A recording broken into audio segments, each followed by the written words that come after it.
Good day, viewers. Welcome to Biafra Battle Cry TV, your voice for truth and justice in the ongoing narrative about our history.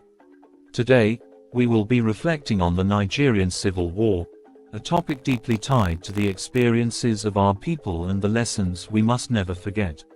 As the former head of state, General Yakubu Gowon, marks his 90th birthday, many in the media will celebrate his leadership. However, here on Biafra Battle Cry TV, it is important we shed light on the other side of the story, one often overlooked or misrepresented. We will be discussing how Gowon's poor leadership, refusal to stop the massacre of Igbos across Nigeria, and his rejection of peace initiatives like the Aburi Accord were key factors that led to the Biafran War. Contrary to popular belief, the Igbos did not seek war out of a desire for secession but fought in self-defense.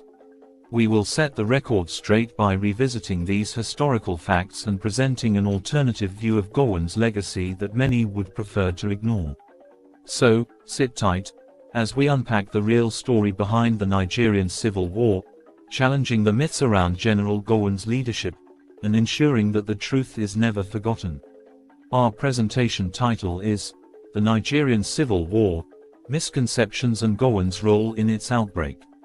The Nigerian Civil War, often referred to as the Nigeria-Biafra War, has long been misunderstood by many who believe that the desire for secession by the Southeast, particularly the Igbos, was the primary cause of the conflict.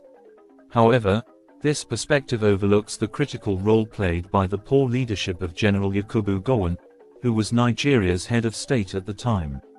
This analysis seeks to challenge the narrative that the Igbo people initiated the war solely to create an independent Biafra and instead emphasizes how Gowon's actions and leadership failures fueled the crisis that eventually erupted into a full-scale civil war.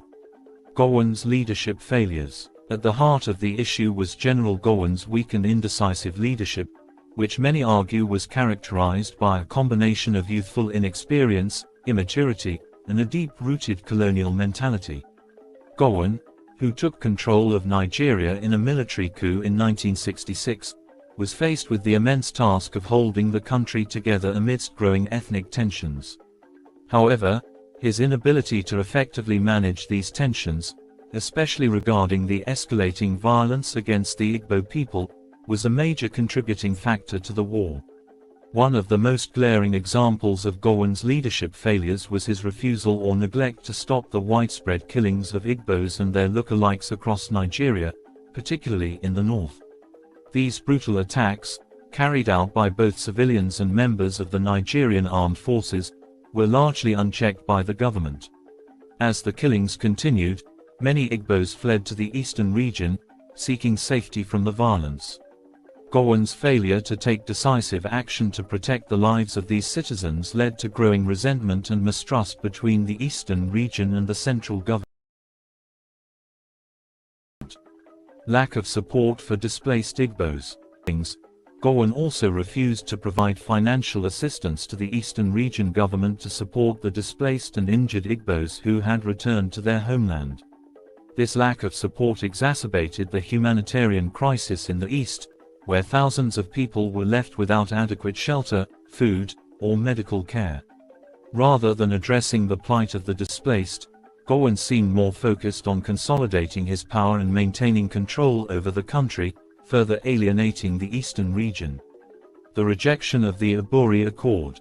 One of the most critical moments leading up to the war was Gowon's refusal to honor the Aburi Accord, a peace agreement reached in Aburi, Ghana, in January 1967. The accord, which was negotiated between representatives of the Nigerian government and the eastern region, was seen as a potential solution to the growing crisis.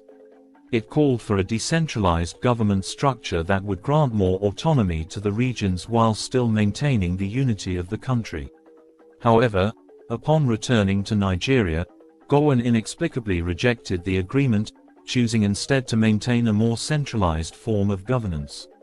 This decision was a turning point in the conflict, as it convinced many in the eastern region that a peaceful resolution to the crisis was no longer possible. Igbo self-defense. Contrary to the narrative that the Igbo people initiated the war in a bid for secession, it is important to note that the Igbo primarily fought in self-defense. The violence and persecution they faced across Nigeria, coupled with the refusal of the federal government to provide protection or assistance, left them with little choice but to defend themselves.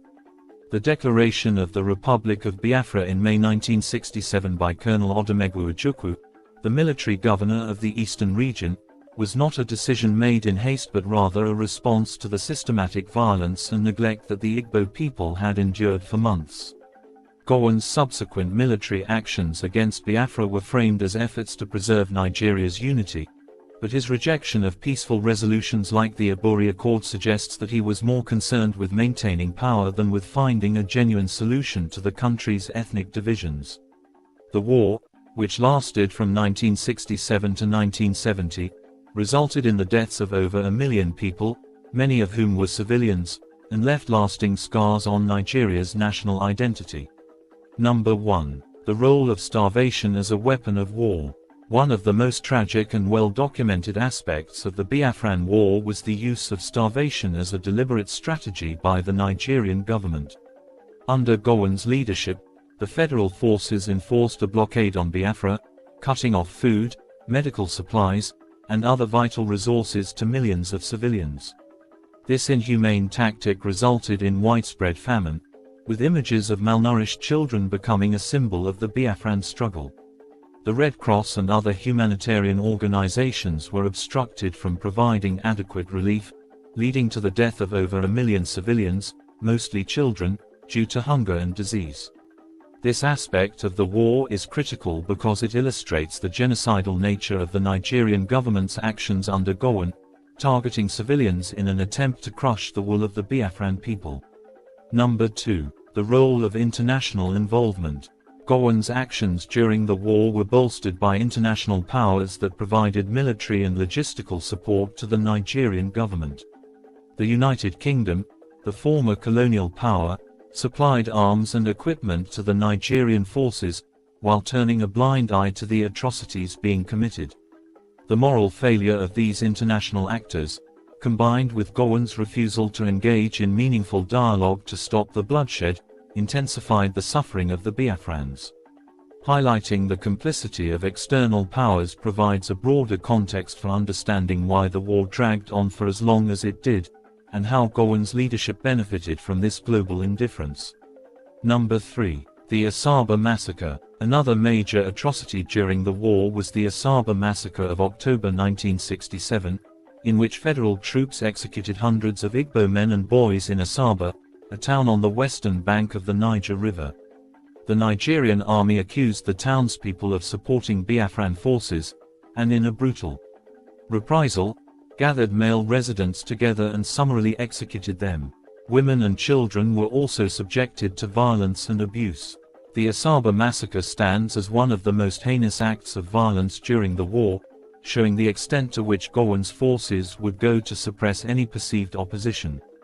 The lack of accountability for these war crimes continues to haunt Nigeria's history. Number 4. Biafran innovation amidst war. Despite the extreme hardship faced by the Biafrans, they demonstrated remarkable resilience and innovation. During the war, Biafran scientists and engineers developed indigenous technologies, including weapons and even the famed Ogbunigwe bombs, to defend themselves. They also made significant strides in self-reliance by creating makeshift refineries and medicine from available resources, reflecting the spirit of survival amidst overwhelming odds. While Gowon's government sought to crush Biafra through starvation and violence, these innovations symbolize the unbroken spirit of the Igbo people and the determination to resist. Number 5. The continued denial of genocide. Even after the war, Gowon and subsequent Nigerian governments have refused to acknowledge the genocidal aspects of the conflict. To this day, there has been little in the way of official apologies or reparations for the massive loss of life and destruction in the eastern region. This denial of responsibility is a painful reminder for the Biafran people and the Igbo community, who still carry the scars of the war. Adding this discussion emphasizes how the wounds of the past continue to affect the present and why it's important to keep the memory of Biafra alive. Number 6. the call for reconciliation and justice. While the war ended with the slogan, "No victor, no vanquished," the reality was that the Igbos were left devastated, and many of their communities were not properly rebuilt. Even today, there are calls for reconciliation and justice, including the prosecution of those responsible for war crimes. Highlighting these ongoing demands for justice would help extend the message that true healing in Nigeria requires confronting the past honestly. Conclusion: the Nigerian civil war cannot be reduced to a simplistic narrative of secession versus unity.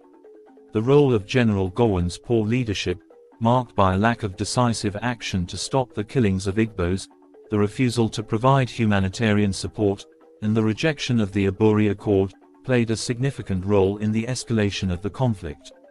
The Igbo people, who fought primarily in self-defense, were reacting to the violence and neglect they faced under Gowon's government.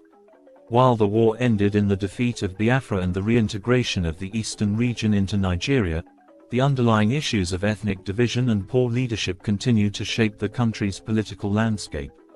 Biafrans and lovers of freedom all over the world, we have been able to provide additional evidence and expand on some key points to extend the presentation and added to the broadcast to highlight Gowon's role and the atrocities committed against the Biafran people during the war.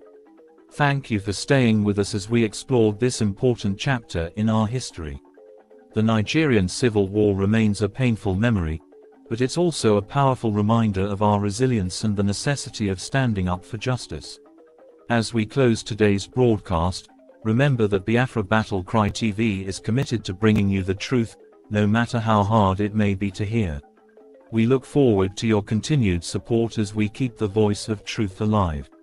Stay strong, stay informed, and stay proud of who we are.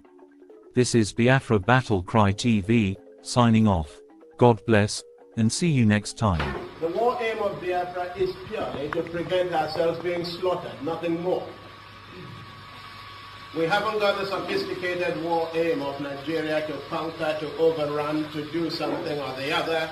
For us, merely to prevent. And if anybody is going to judge our success and failure in this war, it will have to depend on how much we have prevented the enemy from killing us.